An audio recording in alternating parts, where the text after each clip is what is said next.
გასაგებია ხო რა არის მათი ამოცანა რომ დაათითო კაცონ სამზარეულოების დონეზე დაიყვანონ ყოველგვარი პროტესტი, გასაგებია რომ ეხა ხელისუფლება აღარავის აღარ შეუყვარდება ამ ქვეყანაში, მაგრამ უნდა დააფრთხონ, შეაშინონ და დაათითო კაცონ, ეს არის ამოცანა და ამისთვის გამოიყენებენ ყველა ესე რომ ვთქვათ მეთოდს, ხო, ლეგალურს თუ არალეგალურს, არაფორმალურს და აი ამ ყველაფრის ერთ-ერთი კომპონენტია, რაც გუშინ ვიხილეთ, ხო? ეს ეხა არ არის საქართველოში მოგონილი ყველაფერი რაც ხდება, ხო? შეიძლება სხვა მიმდევრობით, სხვა სიჩქარით და ამ შემდეგ პირდაპირ არის ამოღებული FSB-ში თავის დროზე დამუშავებული ეგრეთ წოდებული მეთოდიჩკიდან და პირდაპირ იქიდან აი მიყვებიან პუნქტებად და ერთადერთი თავისუფლება ის არის რომ დრო როდის რა გააკეთონ თვითონ შეარჩიონ ხო ეხლა ყოველთვის ვერ არტყავენ ხოლმე დროს სწორად მაგრამ ყოველ შემთხვევაში როგორც ჩანს აი ამ მიმართულებით მიდის ყველაფერი იმიტომ რომ რაც არ უნდა შეიქმნას საქართველოში ჩვენ ყოველთვის შეგვიძლია ანალოგი უპოვოთ ამას რუსეთის ფედერაციაში ხო ან შეიძლება რომელიმე სხვა ავტორიტარულ რეჟიმ სხვა ავტორიტარულ რეჟიმის ანუ ამოცანა ეხლა მათთვის არის ასე ფორმულირებული რომ ეს თქვა გაქრეს პროტესტი მოიგუდოს ეს თქვა არავის არ გაუჩნდეს არც დაწერის ხელში ფურცლის დაჭერის უხამსობის დაწერის თუ აი ყველანაირად ეს თქვა ეს ნარჩენები თუ რაც არის სტრატეგიული ამოცანა მე მithქვამს ეს თქვენთან ეთერში ეგრეთ წოდებული სუვერენული დემოკრატიული მართლობითი მოდელის დამკვიდრება, სუვერენული დემოკრატია რუსეთშია მოგონილი ეს ტერმინი და ამით იფუთება რეალური ავტორიტარიზმი, რეალური დიქტატურა შეიძლება ითქვას.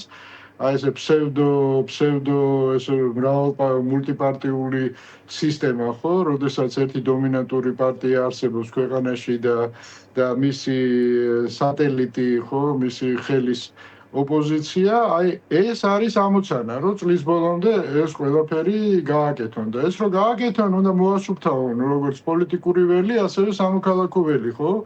მათ შორის ალბათ მედია ველიც, ხო? თუმცა მედიასთან უფრო სხვა მიდგომით, უფრო გამოშრობის, ეკონომიკური გამოშრობის მეთოდით იმოქმედებენ მედიასთან მიმართებაში, იმიტომ რომ აი ეს ფასადური რაღაცა ფსევდო დემოკრატიულობის სურათი შეინარჩუნონ. და გასაგებია რომ ყველა მათი ნაბიჯი აქეთკენ არის მიმართული, ხო? ანუ სხვადასხვა ტალღებით, ეს თქვა ტალღებით მართავენ, ანუ ერთი ტალღა ეს არის, ეს იყო რაღაც შერიგებაზე ლაპარაკი, რომ არა მათ შორის ბატონი ივანიშვილის შვილის პირით, მათ შორის დებატები და დისკუსია ეთერებში, მათ მიერ კონტროლირებად, მაგრამ ანუ ეხლა სხვა ტალღა წამოვიდა, ანუ რა ცივი ცხელი ან ძალიან ცივი ძალიან ცხელი, აი რა მართვის რა სტილია. არის იცი, აი განცხადებებიც რო ნახოთ, ხო, თითქოს წინააღმდეგობრივი განცხადებები კეთდება, ხო, ერთი ხელისუფლების ერთი წარმომადგენელი დილას გამოვარდება და იტყვის, რომ ჩვენ ევროპულ გზას ვინარჩუნებთ და მეორე წარმომადგენელი გამოვარდება მერე და იტყვის, რომ ჩვენ ესეთი ევროპა არ გვინდა, ხო? ხო და ეს არის ერთგვარი ესეც ტექნოლოგიური თემაა, ხო? ერთგვარი აი დაბნეულობაში აქ საზოგადოებაში ესმით რომ განწყობები არ არის მთლად სასარგებლო, ხო? იმისთვის რასაც აკეთებენ საბოლოო ჯამში და ამიტომ აი ეს დამაბნეველი გამორიცხავი საწინააღმდეგო მესიჯ ბოქსები სხვადასხვა სპიკერების პირში და აი ესეთი მეთოდით მოქმედებენ, ხო? ეხა ფაბულა მთლიანობაში რა არის? ეს არის ურაპატრიოტიზმი, ეს არის ფსევდორელიგიურობა და ეს არის ესე რომ ვთქვათ, ვითომ რაღაცა ტრადიციების დაცვა, ხო? ეს ყველაფერი რუსეთშია მოგონილი, იქიდან არის წამოღებული. არ არსებობს საქართველოს, სადაც ივანიშვილი და ქართული ოცნება არ იქნება და ეს ყველამ უნდა გაითავისოს. დიტო სამხარაძის გზავნილი დღეს იქნა სოციალურ ქსელში ატაცებული. ეს არის ამ შეურაცხყოფელ ბანერებზე პასუხი თუ რაღაცნაირად ახალი ტალღაა თავისთავადი ამის მიღმა. ნუ რა არის ეცით ეხა ბიზნეს ჯანმრთელობა მისცეს ღმერთმა, მაგრამ ბიზნეს გარეშე საქართველოს არ არსებობს, ხო?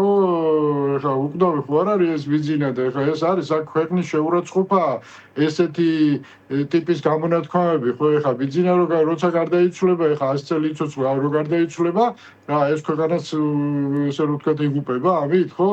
ანუ აი აბსოლუტური გასაგებია ხო აი ეს მესიჯები ვითომ თან მაგარ ბიჭობანას რო თამაშობენ და თვითონ კურდღლებივით 100 კაცს და ვიღაც ზონდერებს რო ეფარებიან აი გახარიაზე თავდასხმას გეტყვი ეს რო ბლატაობდა და ვიღაც კულთმაგარი ბიჭები რო ურტყავდნენ ხო აი ესეთი მხდარი მობლატავე ბოდიში და არ ვიცი რა დავარქვა ამ ხალხს მე არ ვიცი ცუდი სიტყვა არ თქვათ რამე სხვა ხო რამე არ შემიშვა რამეა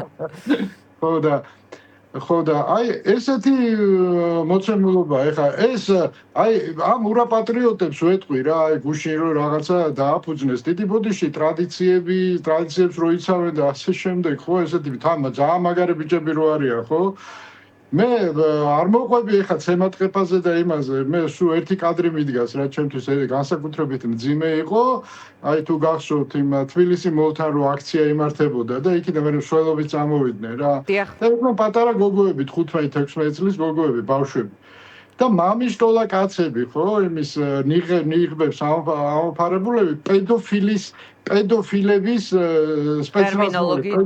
ტერმინოლოგიით აი ეს იმას გიზამდა ისე იმას აი ძალიან კუნთმაგარი კაცები რო არიან ქართულ ტრადიციას იცავთ თქვენ რომ იმაზე რეაგირება არ ქონდათ და ეხა რისგან ნოდარ დუმბაძეს იცავ რამე წაკითხული მაინც ქონდეთ რა აი ეს არის ურაპატრიოტული აი ფსევდო რაღაცის დამცველი ხო აი ორი წიგნი რო არა აქვს წაკითხული და ეხა ნოდარ დუმბაძე წმინდანი გონია შეიძლება ვიღაცას კაცო წერალი კი არ გონია, წმინდანი გონია და წმინდანი და რა ეკლესიას იცავს ამით ეხა რა. თავის დროზე დასაწყისში ივანიშვილი პატრიარქზე კრიტიკის კითხვა არ მახსოვს როგორ იყო ფორმულირებული, მაგრამ მისი პასუხი კარგად მახსოვს რომ პატრიარქის კრიტიკაც შეიძლებაო. ანუ ამალაპარაკებთ რა მაღაზია იმდენი მაქვს სათქმელი, მაგრამ ეხა ჭორაობას ვერ დავიწყებ. არა, მე ვამბობ რომ საჯაროდ დეკლარირებული თავად ამ გუნდის და ჯგუფის აღიარებული ლიდერის მხრიდან იყო რომ ყველას კრიტიკა მოსულა და ყველაზე შეიძლება ვთქვათ შეხედვა გასაგები ვთქვათ. ნუ ეხა ეს გასაგებია ხო ეხა ბიზნესთან ბევრი რაღაცა თქვა რაც მე იმის საწინააღმდეგოდ გააკეთა მარტო ეს ხო არ არის ხო?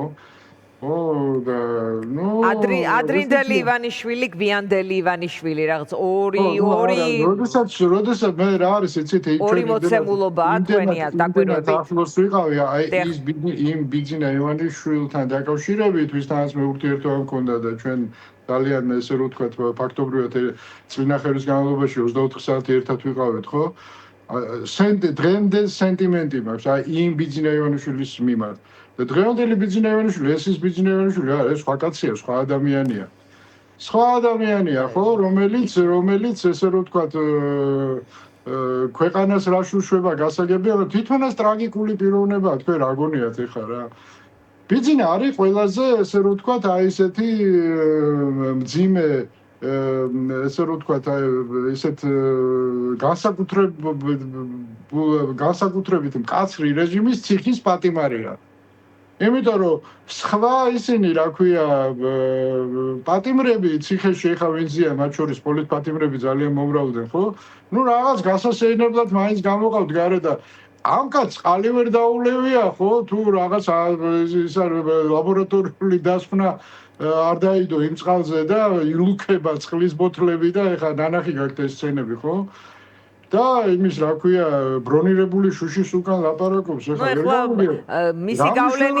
მისი გავლენის თუ არა ასე ვთქვათ ფინანსური რესურსების მქონე ადამიანების რაღაც ნაწილს უწევს მსგავსი ტიპის უსაფრთხოების ეს კიდე სხვა შემთხვევაა მაგრამ ეს ხო პატიმრები არიან მე რა არის აი რა არის მათი ცხოვრება ესე ცხოვრებას აზრი აქვს რა მე როდესაც ყველაფრის გეშინია, როდესაც სახლიდან ვერ გამოდიხარ და შემდეგ და ერთ-ერთი ამპარტავნება და საკუთარ ეგოს იკმაყოფილებ, ხო და ეს ცოდვა ჩემო მეგობრებო, ვითომ რელიგიას რო იცავ, ანუ ერთ-ერთი რაც ყვებავთ თქვენ ეს არის ამპარტავნება. და ამპარტავნება უმძიმესი ცოდვაა და რა ის რელიგიის დამცველები ხართ თქვენ ვერ გავიგე რა საპატრიარქოს დამცველები ხართ რა ბატონ გია, ამ მოცემულ ვითარებაში ახლა რა შეიძლება იყოს ყველაზე რაციონალური, რომლის ირგვლივადაც ან გეგმები, ან პოლიტიკა, ან რაღაც აეწ, იმიტომ რომ ყველაფერი არის დაფანტული, რაღაც ან ცხოვრებისთვის, ამ გარემოში ყოფისთვის შემაწუხებელი სრულიად, თუნდაც შეეცადო რომ კედელი ამოიშენო, მაინც ძალიან შემაწუხებელი გარემოა. ერთ-ერთი ინიციატივა ბოდიშ დავასრულებ ბოლო პერიოდის რაც ნახე, ეს არის სამართლიანი არჩევნების მოთხოვნით გარდავქმნათ საერთო სახალხო მოთხოვნად და ეს პოლარიზაცია გავაქროთ დღის წესრიგიდან, ჯერ საქართველოს ლიდერს აქვს რაღაც კონკრეტული თითქოს ინიციატივა. აი, ეს გამოდგება თუ არა, ან რა უნდა იყოს ახლა საზოგადოებისთვის შესათავაზებელი ნებისმიერი მხრიდან. კი ბატონო, ეხლა რასაც ამბობს ბატონი ვიქტორი, ხო, რა თქმა უნდა ეს სწორია, ხო, ეხლა როგორ ამ აზრზე როგორ შეიძლება ადამიანმა იკამათოს, რა თქმა უნდა, საჭიროა და საარჩევნო გზით უნდა მოხდეს ყველაფერი, მაგრამ ეხლა ეს არ არის ეხლა პირველი შემთხვევა ესეთი ტიპის ინიციატივის, ხო, ადრეც ბევრი გვინახავს, მაგრამ ეს არ არის პრობლემა იმისათვის, რომ აი რა არის ხელისუფლების ამოცანა, გითხარით უკვე, ხო, დათითო კაცება პროტესტი სამზარეულოებში შეყრა ამ ყველაფრის და რაღაცნაირად ამ ველის სამოქალაქო და პოლიტიკური ველის მოსუფთავება, ხო, რომ რაღაც იდილიის სურათი, ვირტუალური სურათი შექმნა, ხო? ხო და რა უნდა იყოს ამოცანა პოლიტიკური ოპოზიციის და საზოგადოების პირიქით ამ პროტესტის კონსოლიდაცია, აი სხვა სოციალურ და ესე რომ ვთქვათ იმას რა ქვია საზოგადოებრივ ჯგუფებში რო არის ეს ყველაფერი გასული ამის კონსოლიდაცია. ამ ყველაფრის თავ მოყრას კაპიტალიზაცია სჭირდება ლიდერები, ხო? რომლებსაც აქვს ნდობა, რომლებსაც აქვს გეგმა, არა მხოლოდ ის რომ რა არის გასაკეთებელი, არამედ ის უნდა თქვა როგორ არის გასაკეთებელი, თან გარკვეულ ძალასაც უნდა ასხივებდნენ. ეხლა ვიქტორ ყიფიანი რო იტყვის, ეს არის გასაკეთებელი, კი ბატონო, ბევრმა კიდევ, მაგრამ ვინ არის ეს ვიქტორ ყიფიანი, ვიღაცები ამას იტყვიან. სანამ ძალას არ გამოასხივებს ეს ვიქტორ ყიფიანი, ხო?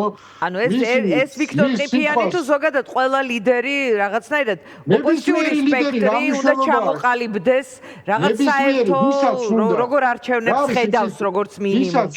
ვისაც უნდა რომ აი კაპიტალიზაცია მოახდინოს ამ პროტესტის და პროტესტშია ძალა. ხალხშია ძალა, ხო? ხელისუფლებას ხალხის ეშინია პარტიების უფეხებზე კიდია გაცო. ვისაც უნდა, ხო, მან ის უნდა გახდეს მიზიდულობის ცენტრი. მიზიდულობის ცენტრი გახდება მაშინ თუ მას ექნება მხარდაჭერა პირველ რიგში საზოგადოებაში. საზოგადოების მხარდაჭერა როგორ უნდა მოიპოვოს, ხო? უნდა კონდეს ძალიან წყობრი, ძალიან სწორი გეგმა, რომლის სწორი დისტრიბუცია უნდა მოახდინოს, რომ ვიღაცებმა თქვა, აი გამოჩნდა კაცი ძმაო, ვისაც მარტო სურვილი კი არა აქვს, რაღაცა შეუძლია, რაღაცას სწორ რაღაცებს აქვს. აი მაგალითისთვის გეტყვით რა. ბიჭო, აი და სწორი რაღაცეები რას ნიშნავს, ხო? თუ შენ საარჩევნო გზით მიდიხარ, მარტო ნეგატივზე კი არ უნდა ილაპარაკო, რომ ხელისუფლება რა ცუდია, ბიჭო, ეუბნება ეს გავიგეთ რომ ცუდია, ვიცით ბატონებო, ვიცით რომ ცუდია, თქვენზე არანაკლებად ვიცით. თქვენ რომ მოხვალთ, რას გააკეთებთ, როგორ მოდიხართ ხელისუფლებაში ეს გითხარით, როგორ მოდიხართ არის უფრო საინტერესო, როგორ მოდიხართ და რომ მოხვალთ, რას გააკეთებთ. აი გამოვიდეს ვიღაცა და გამოაცხადოს, რომ ყველა ჩინოვნიკს დავიჭერ, ვინც ფულშია გასვლილი და ამ ფულს აი დავრებ. ესეთი პოპულისტური რაღაცების, აი ხა დეტალებში ნუ ანუ პოზიტიური ადამიანებს უნდათ პური და სანახაობა. პური და სანახაობა აჩვენეთ რაღაც პოზიტიური შექმენით, ძალა გამოასხივეთ, რომ ხალხმა თქვას, აი ძმაო, ამას შეუძლია რა. კი ბატონო, მადლობა, ძალიან დიდი მადლობა, გია ხუხაშვილი პასუხობდა ჩვენ კითხვებს.